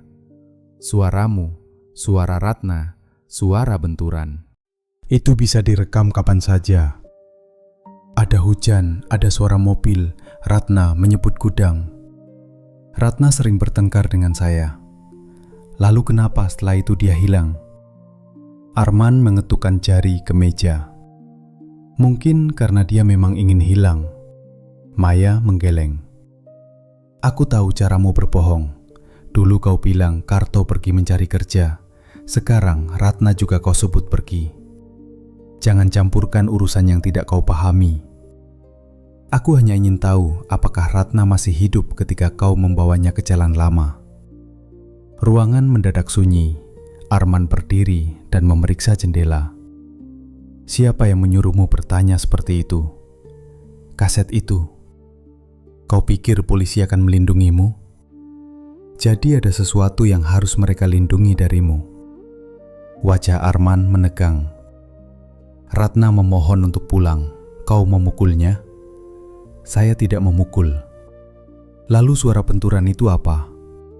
Arman menatap kopi yang tidak disentuhnya. Dia mencoba keluar dari mobil saat kendaraan masih bergerak. Maya menahan keterkejutannya. Jadi Ratna memang ada di mobilmu. Arman sadar telah membuat kesalahan. Dia membuat semuanya kacau. Apa yang dia lakukan? Dia mengambil dokumen yang bukan miliknya. Dia bertemu wartawan. Dia mengancam menghancurkan hidup saya. Karena kau menjual solar secara ilegal? Arman memukul meja. Dia tidak tahu apa-apa. Orang-orang yang terlibat bukan orang yang bisa dia lawan. Jadi kau membungkamnya? Saya ingin dia berhenti bicara. Dengan memukulnya, saya tidak berniat membuatnya terluka. Maya menatapnya lurus. Apa yang terjadi malam itu? Arman mulai berjalan mondar-mandir. Menurutnya, setelah Ratna turun dari minibus, Dedi menemukannya di dekat pasar. Dedi mengatakan Arman hanya ingin bicara dan berjanji mengantar Ratna pulang. Ratna menolak, tetapi dipaksa masuk ke mobil. Arman menunggu di jalan lama. Ketika melihatnya, Ratna berteriak dan mencoba keluar. Arman merebut tasnya.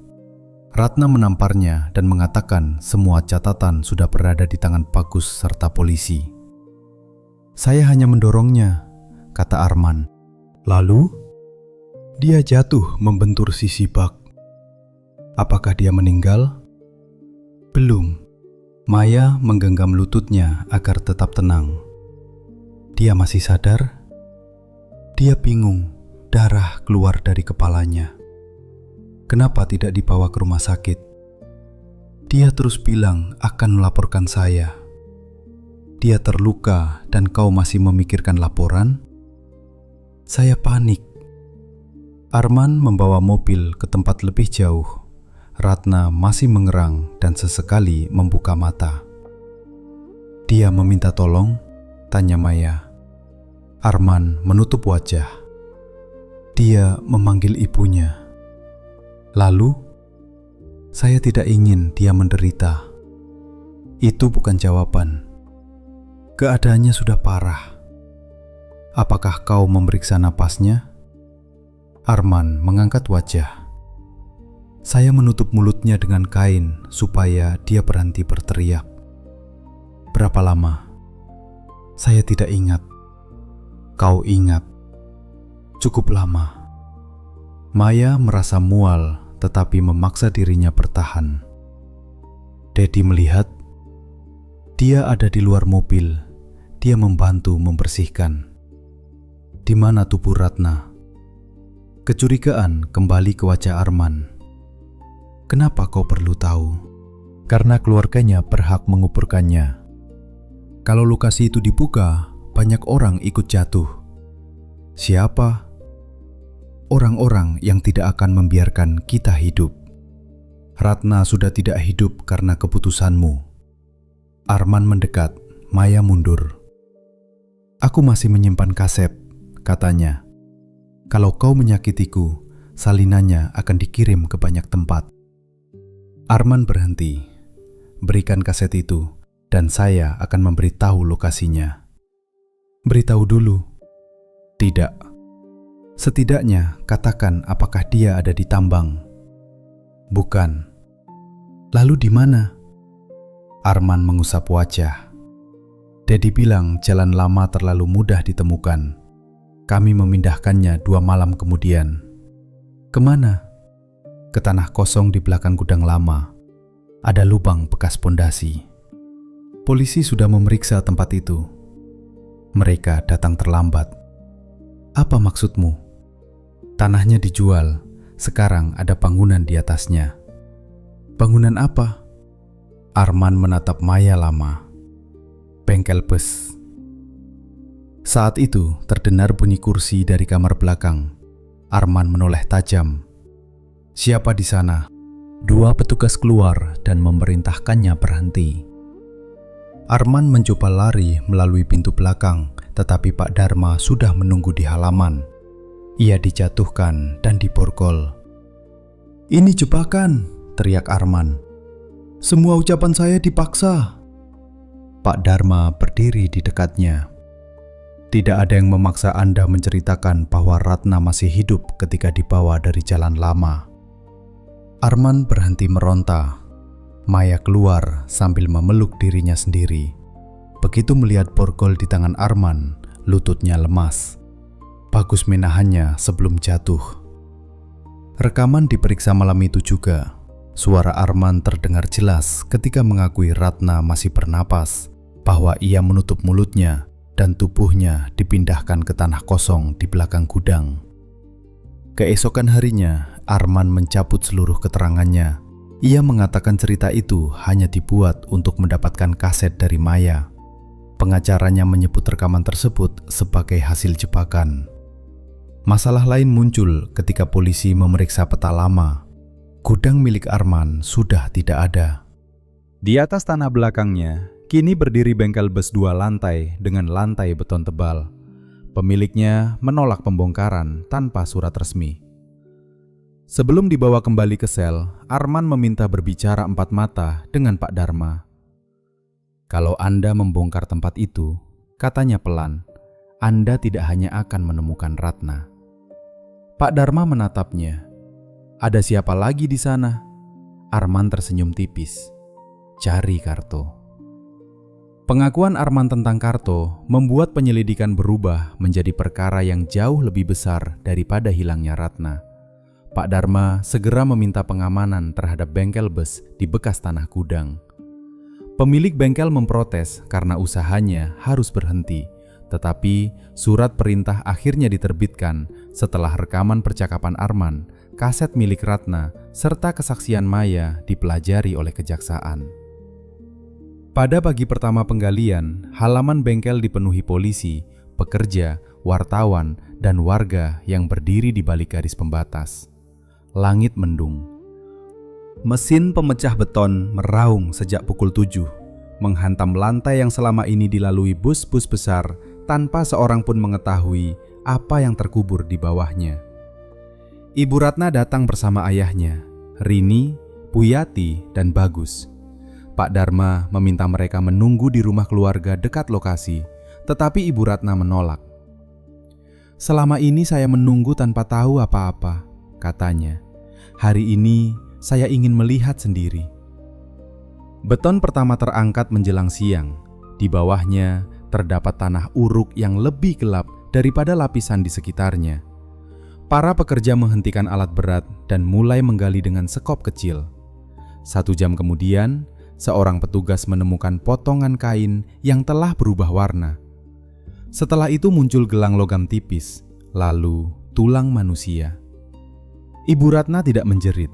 Ia hanya memegang lengan Rini begitu kuat hingga kukunya meninggalkan bekas.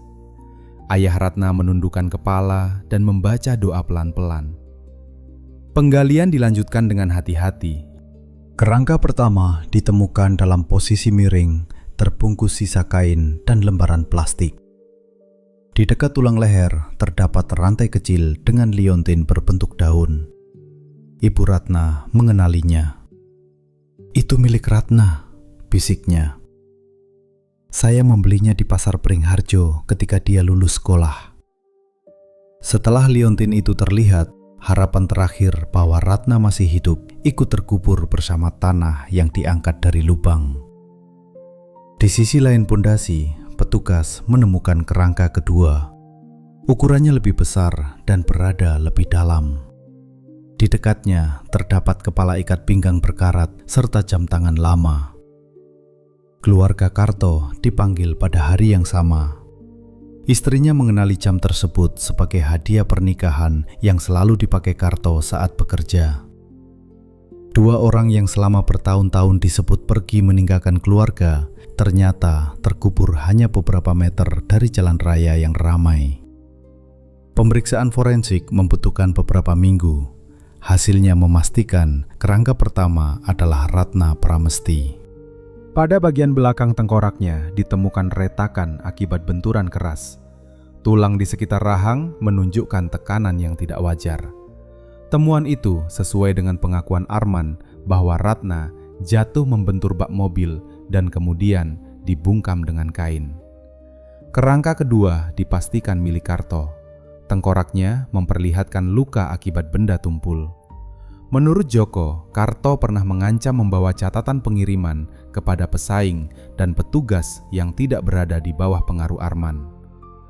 Joko akhirnya ditemukan kembali di sebuah desa dekat Malang. Setelah mendengar Arman ditahan dan jasad Karto ditemukan, ia bersedia memberikan kesaksian dengan perlindungan polisi. Ia mengaku pernah melihat Dedi mencuci mobil bak hijau pada malam Ratna hilang. Di lantai belakang kendaraan terdapat darah dan rambut panjang. Dedi mengatakan Ratna mengalami kecelakaan, tetapi melarang Joko bertanya. Pak Arman bilang orang yang terlalu banyak tahu akan berakhir seperti Karto, ujar Joko. Dedi ditangkap 2 hari kemudian. Pada awalnya, ia menyangkal semua tuduhan. Namun, setelah foto kerangka Karto dan hasil pemeriksaan tanah diperlihatkan, keberaniannya mulai runtuh. Dedi mengakui bahwa ia membantu mengejar Ratna dari terminal. Ia juga membenarkan bahwa Arman menunggu di Jalang Lama. Menurutnya, Arman ingin memaksa Ratna menyerahkan dokumen dan memberitahu siapa saja yang telah menerima salinannya. Ketika Ratna menolak, pertengkaran terjadi. Dedi melihat Ratna terjatuh dan kepalanya membentur sisi kendaraan. Ia masih bergerak dan masih dapat berbicara. Dia minta dibawa ke rumah sakit, kata Dedi. Dia bilang akan diam kalau boleh pulang. Lalu kenapa tidak dibawa? Tanya penyidik. Dedi menatap lantai. Pak Arman bilang sudah terlambat. Setelah Ratna tidak lagi bergerak, Arman memerintahkan Dedi membawa tubuhnya ke tambang. Namun mereka melihat lampu kendaraan dari kejauhan dan takut ditemukan. Tubuh Ratna disembunyikan sementara dalam ruangan belakang gudang. 2 malam kemudian, mereka menggali tanah di bekas pondasi. Dedi mengetahui Karto telah dikubur di sana setahun sebelumnya. Ia membantu menempatkan tubuh Ratna di sisi lubang lain, menutupnya dengan kapur dan tanah, lalu menuangkan lapisan semen tipis. Beberapa bulan kemudian, tanah dijual melalui perantara. Ketika bengkel dibangun, lantai beton baru menutup semuanya. "Kenapa Anda membantu?" tanya penyidik. Dedi menangis untuk pertama kalinya. "Karena saya takut. Karena saya pikir kalau saya menolak, saya akan masuk ke lubang yang sama." Pengakuan Dedi memperkuat kasus, tetapi pengacara Arman tetap berusaha mematahkan setiap bukti. Mereka menyebut Dedi saksi yang berbohong untuk menyelamatkan diri, Maya mantan kekasih yang menyimpan dendam, dan Bagus wartawan yang mencari ketenaran. Arman sendiri bersikeras bahwa Ratna meninggal karena kecelakaan. Ia mengaku panik setelah istrinya jatuh dan tidak tahu harus berbuat apa. Namun rekaman kaset menunjukkan Ratna masih hidup setelah benturan. Rekaman pertemuan dengan Maya juga menunjukkan Arman menutup mulut Ratna dalam waktu lama agar ia berhenti berteriak. Jaksa menyatakan bahwa keputusan tidak membawa Ratna ke rumah sakit bukan sekedar kepanikan. Arman punya cukup waktu untuk meminta bantuan. Sebaliknya, ia memindahkan kurban, membersihkan kendaraan, membuat surat palsu, menjual mobil, membakar gudang, dan membangun cerita bahwa Ratna pergi bersama laki-laki lain. Surat yang seolah ditulis Ratna diperiksa oleh ahli. Bentuk huruf memang meniru tulisan Ratna, tetapi tekanan pena dan cara menyambung kata berbeda. Di rumah lama Arman ditemukan beberapa lembar latihan tulisan tangan yang belum sempat dibakar. Pada salah satu kertas terdapat kalimat yang sama dengan surat milik Karto. "Jangan mencari saya karena saya ingin memulai kehidupan baru." Maya memberikan kesaksian di pengadilan dengan suara yang sempat gemetar. Ia menceritakan bagaimana Arman mengendalikan, mengancam, dan menggunakan rasa malu untuk membuat perempuan di sekitarnya diam. Ia juga mengakui kesalahannya karena menyimpan kaset terlalu lama. "Saya takut," katanya. "Tapi ketakutan saya membuat keluarga Ratna menunggu lebih lama." Ibu Ratna menemuinya setelah sidang. "Kamu sudah membawa suara anak saya kembali," katanya. "Jangan menghukum dirimu seumur hidup." Bu Yati juga dipanggil sebagai saksi. Ia menjelaskan luka di tubuh Ratna, uang yang dirampas, pintu yang dikunci dari luar, dan tas yang disiapkan untuk melarikan diri. Pengacara Arman bertanya, kenapa Bu Yati tidak melapor lebih awal jika situasinya begitu berbahaya. Bu Yati menatapnya tajam. Karena waktu itu, banyak orang menganggap urusan suami istri tidak boleh dicampuri. Saya juga terlalu lama percaya bahwa menunggu keadaan tenang adalah pilihan paling aman. Ternyata, diam hanya memberi pelaku lebih banyak waktu. Persidangan berlangsung berbulan-bulan. Setiap kali Arman dibawa masuk, ia masih terlihat tenang. Sesekali, ia menatap keluarga Ratna, tetapi tidak pernah meminta maaf. Dalam pembelaannya, ia menyalahkan tekanan ekonomi, ancaman dari rekan bisnis, dan pertengkaran rumah tangga. Ia mengatakan tidak pernah berniat membunuh. Jaksa menjawab bahwa niat tidak hanya terlihat dari saat tangan bergerak, tetapi juga dari keputusan-keputusan setelahnya.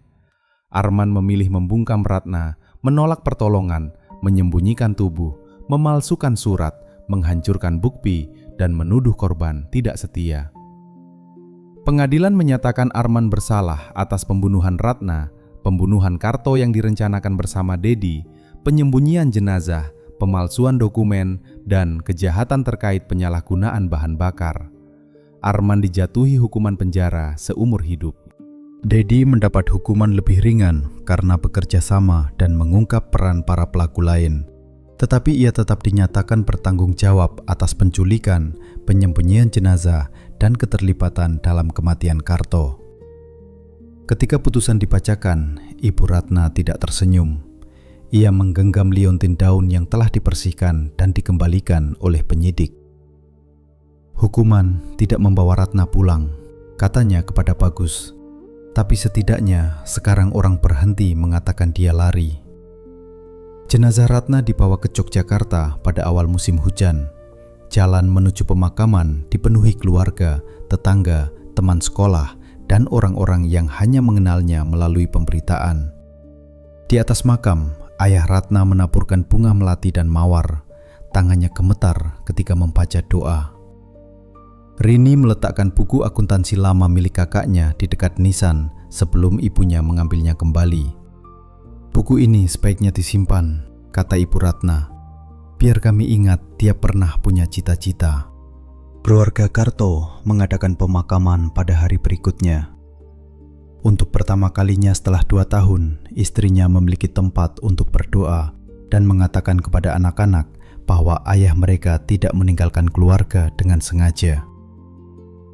Setelah persidangan selesai, Bu Yati menyisihkan ruang kecil di belakang warung untuk menerima perempuan yang membutuhkan tempat aman sementara.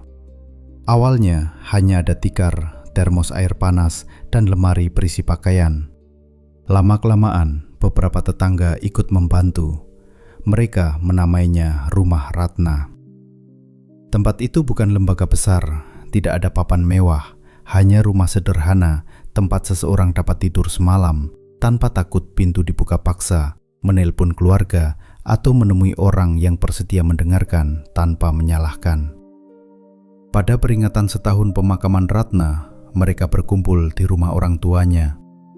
Hujan turun ringan seperti malam ketika Ratna menelpon tentang kemeja berdarah. Rini mengeluarkan salinan buku catatan kakaknya yang ditemukan dalam berkas pengadilan.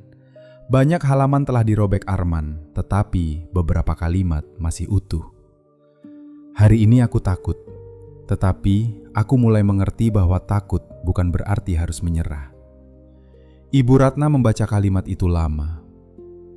Dia sudah berusaha pulang, katanya. Dan akhirnya pulang, jawab Bu Yati pelan. Tidak ada seorang pun merasa kisah itu berakhir bahagia. Terlalu banyak waktu hilang. Terlalu banyak orang memilih tidak melihat. Namun, nama Ratna tidak lagi berada di poster orang hilang. Ia tidak lagi menjadi bahan gosip tentang istri yang meninggalkan suami. Kisahnya menjadi pengingat bahwa kekerasan jarang dimulai dengan pukulan pertama. Ia tumbuh dari larangan kecil, uang yang dirampas, pintu yang dikunci, hubungan dengan keluarga yang diputus, dan ancaman yang dianggap sekedar kemarahan sesaat. Banyak orang di sekitar Ratna pernah melihat sebagian dari tanda-tanda itu. Ada yang menganggapnya urusan rumah tangga. Ada yang takut kepada Arman. Ada yang percaya seorang istri baik harus lebih sabar. Pada akhirnya, kesabaran yang dipaksakan hampir menghapus jejak Ratna sepenuhnya. Namun Ratna meninggalkan suara, tulisan, dokumen, dan orang-orang yang akhirnya memilih untuk tidak diam. Bertahun-tahun kemudian, liontin berbentuk daun itu masih disimpan ibunya di dalam kotak kayu bersama foto pernikahan yang kacanya telah diganti. Dalam foto tersebut, Ratna tersenyum kecil, belum mengetahui jalan panjang yang menantinya. Ibunya tidak lagi melihat foto itu sebagai gambaran perempuan yang gagal menyelamatkan rumah tangga. Ia melihat seorang anak yang berusaha menyelamatkan dirinya, keluarganya, dan orang lain dari kebenaran yang dikubur terlalu dalam. Beton dapat menutup tanah, api dapat menghabiskan gudang, surat palsu dapat menipu orang untuk sementara. Tetapi kebenaran, seperti akar pohon beringin, selalu mencari celah untuk kembali ke permukaan.